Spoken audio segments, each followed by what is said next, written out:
Guys, welcome back to my channel. Today we will try new overlay. So let's start the video. Add your photo and adjust like this. Then add overlay. Download overlay from pinned comment. Now click on overlay. Then click cutout option. And pick blue color, intensity 100 and shadow 100.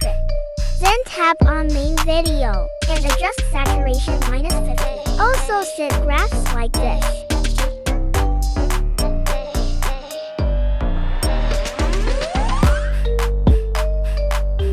Now save this video.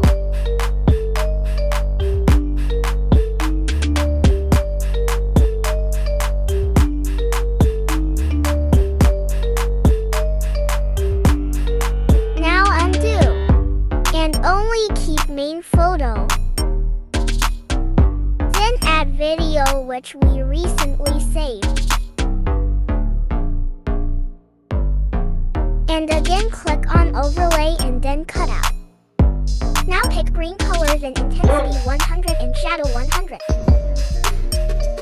So let's see result.